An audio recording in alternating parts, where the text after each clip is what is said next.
Well, with that being said, I'm very proud to introduce my husband this evening and my partner in all of this. We're thankful he's still with us, that he can help me do this every month. Dennis?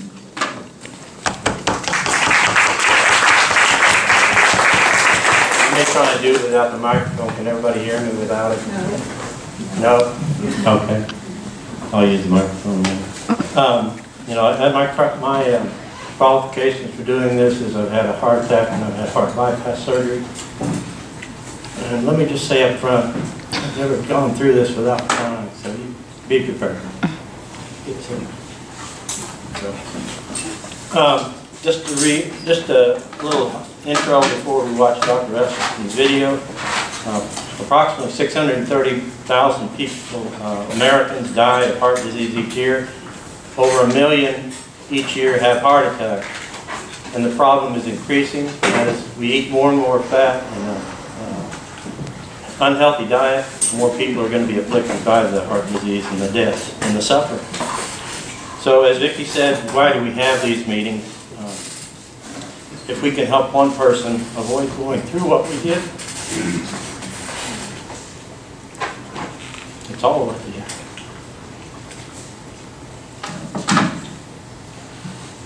We do not accept any money. We appreciate everybody who bought the great food tonight.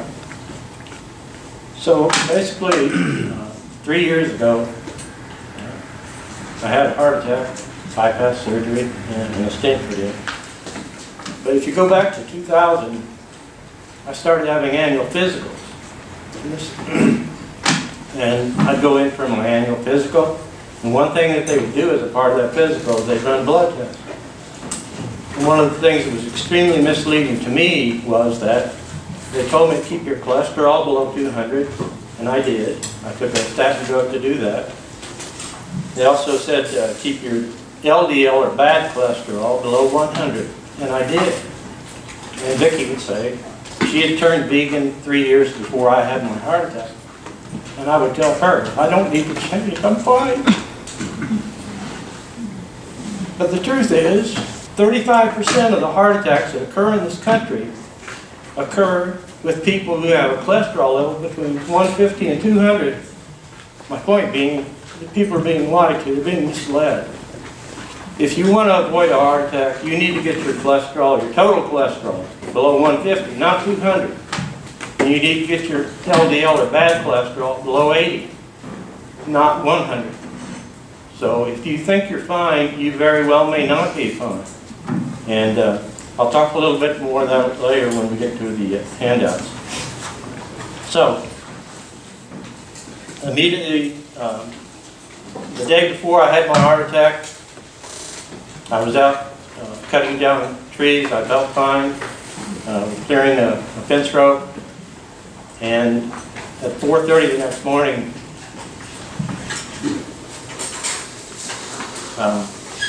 is when my heart attack started.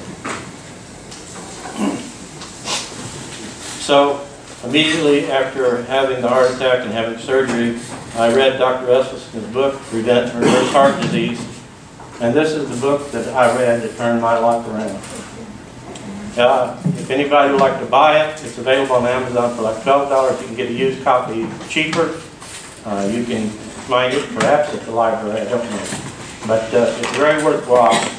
A part of your handout, which I'll get to in a second, is a one-page summary or synopsis, if you will, of what Dr. Esselstyn teaches you with regard to what you should eat and what you should not eat. Well, let's go ahead and move on to that right now. So on the first page, you see Dr. Esselstyn's Heart Disease Prevention Reversal. No oil. There's no such thing as good oil. All oil is bad for you, including olive oil. The reason why it's bad for you is it damages your endothelium. Your endothelium is the innermost part of the arteries. So that's why and also it's a vasoconstrictor, and that's, obviously you want your blood vessels, your arteries, to be expanded. So he advocates the eating of dark green leafy vegetables and beets. And the reason why he advocates that is that's a vasodilator. You want your arteries to be flexible and dilated to their maximum extent. Obviously, the greater they're dilated, the more blood you can flow through there. So what does he advocate eating? And he'll get to that in the video. But basically starches such as potatoes, the beans, those kinds of things. And he advocates chewing the food. And his basis for doing that is that the nitrites that you get from eating and chewing get into the saliva and begin the digestive process. And also that recycles through your body. And the nitric oxide is what is the vasodilator. It culminates in the, that's what helps you a great deal. Plus it helps protect the endothelium, which as I say is the innermost lining, that's your life jacket, if you will, that protects you from heart disease. Let me, on the second page of your handout, I've highlighted a couple of things that I want to make sure everybody is aware of. It's vitamin B12. Vitamin B12 is made by bacteria in the soil. It's not available through any other source. You can get some things by eating meat. Obviously, we don't eat meat. We don't eat anything that comes from an animal of any kind. And that's why you need your vitamin B12 supplement. He recommends 1,000 micrograms per day. And most of the time you get B12 available in either 2,500 or 5,000 units. So depending on whatever strength you pick, every 2 to 5 days you should get your vitamin B12. And the second thing that I want to highlight there in yellow is 1 or 2 tablespoons of ground flaxseed. That's where you get your omega-3s from. Those omega-3s are very important. They are an anti-inflammatory effect. So you want to, the way I do get my flax seeds, ground flax seeds, not whole flax seeds. The whole flax seeds, the shell is so hard, it'll pass right through you and you don't realize the benefits of it. But the ground flax seeds is where you'll get your omega-3. Very, very important that you get that. I put it on oatmeal each morning. I eat oatmeal, I put some cinnamon on there, and I also put lots of berries in there. So I don't eat sugar ever. I avoid sugar, oil, and salt. So if I want something sweet, I'll use berries or I'll eat a piece of fruit. I drink water. Occasionally I'll drink tea, or herbal tea, but I do not drink any coffee other than decaffeinated coffee. And that's in consonance with what he advocates. The second thing I want to talk to you a little bit about is moderation kills. And that's what I was talking about at the start. That if you go to the page 3 of your handout, you'll see I've highlighted in yellow there. We now know that 35% of heart attacks occur in people with total cholesterol levels between 150 and 200. A target level of only 200 guarantees that millions of U.S. citizens will die from coronary artery disease. And that's, if you don't remember anything else that I've said, please remember that. Okay? With that, I want one more thing I want to talk to you about, and that's on the last page of your handout, the 4th page. Granted, tonight is exclusively about heart disease, but there is a 2016 video that I highly recommend you watch, and that's on nutritionfacts.org. There's no advertisement. Dr. Michael Greger is in charge of that website, and he talks about how not to die, the role of diet in preventing, reversing our top 15 killers. So he starts out with our #1 killer, heart disease, and then he goes down to the next 14 thereafter. So if you're concerned about diabetes, that's an excellent starting point for learning about what can I do about diabetes. It goes down through all of them. Cancer being #2. A whole foods plant-based diet can help. All human blood has some ability to fight cancer. Vegan blood and whole food plant-based blood has even greater ability to fight cancer. So if you're concerned about cancer, I'd strongly recommend that you take a look at that as well. But what Dr.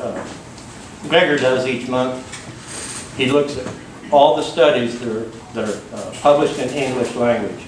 And he goes through those, and then he puts up, no charge whatsoever, his review and summary of those findings. So that's why I strongly recommend the use of that site. He puts up videos, and he's extremely informative and very useful information. So that's all I have to say for the moment. why don't we go ahead and watch Dr. Esselstyn? Yes, ma'am. What did you say the flax seeds are for? Omega-3s. Some people think they have to eat fish to get omega-3s. But its role, you say it's anti-inflammatory? Yeah, it has that's one of its impacts of omega-3s, that they're anti-inflammatory. And many of the chronic diseases that we have are based on inflammation, whether it's things like arthritis, heart disease. You don't want that inflammation in your arteries because and he'll explain that in a second. Most heart attacks don't happen as a result of a slow progress of building up plaque. 90% of heart attacks, 10% of heart attacks occur with slow progress of build up of plaque. 90% of heart attacks have what happened to me is you have some plaque, brand new plaque, and a cap forms over it, and the cap bursts, and he'll explain that. And when that cap bursts, you get an immediate blockage, which creates a heart attack, or in some cases, if it gets to the brain, then you're going to have a stroke. So that's why it's extremely important to follow this diet, and you'll lose weight. We've got some, 1 pound, what 1 pound of fat looks like. I've lost 33 of those. Vicky's lost 70 of those. I can show you what 200 looks like.